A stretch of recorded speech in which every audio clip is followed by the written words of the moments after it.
What's going on, tile friends? I thought I would talk a little bit about the way I'm now doing my estimates and now meeting my clients. First of all, when they call, I try, and I still have a long ways to go on this, but I try to, sell the job over the phone, or at least find out if this client is going to be worth my time to drive out there to look at the job. I try to talk a little bit about pricing, ask questions if they have a budget in mind. They'll always say no, but once you start prodding a little bit further and tell them, you can ask lots of questions, then you know what a shower costs. So if that's what the business is, the phone call's about, at the end you can say, well, did you know that a shower is going to cost, to redo it, rip it out, and the plumber, it's going to cost you about 10 grand. And the customer's going to say, no, what? I was thinking $2,000 all in. So right away, you know that you don't have to waste your time. And if they say, yeah, that sounds about right, then okay, I can discuss this further with this person. So that's what I'm doing. And then the second step would be, if I do decide to drive out to the job, typically I don't even take a tape measure with me anymore.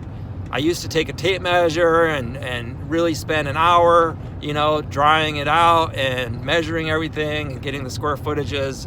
I mean, not only is everything pretty much the same in my area, all the showers are pretty much 5x9 bathrooms, and then the showers are like, typically 5x3 or whatever.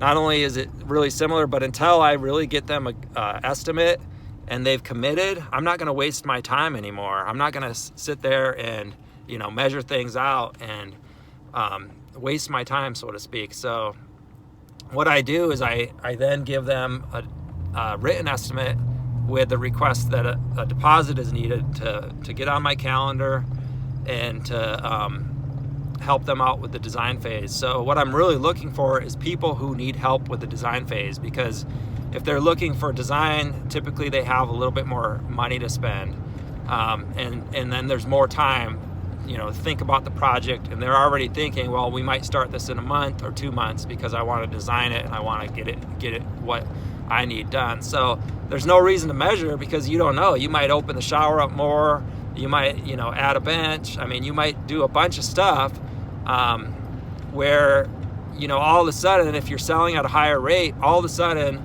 you have more time to go back to these clients and spend more time in the design phase, because that's worked into your price. You already know you're going to be spending more time. Whereas before, you're spending more time up front with the hopes that it's going to land you the job. But if you spend more time up front, say you look at 3 jobs a week and you spend an hour on each, and your closing rate is 10%, you might look at 9 jobs and get 1.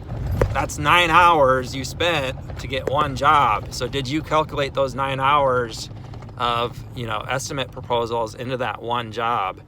Chances are you didn't. So if you think about it like that, it starts to make sense. So anyways, I hope that helps. I don't know, I'd love to hear any tips that you could share with me on how you're selling jobs and how you're landing higher paying jobs, because if that's your goal, then I'd love to hear it, and I'd love to just join this discussion. Join us on Instagram and Facebook, as well as my podcast, Tile Money.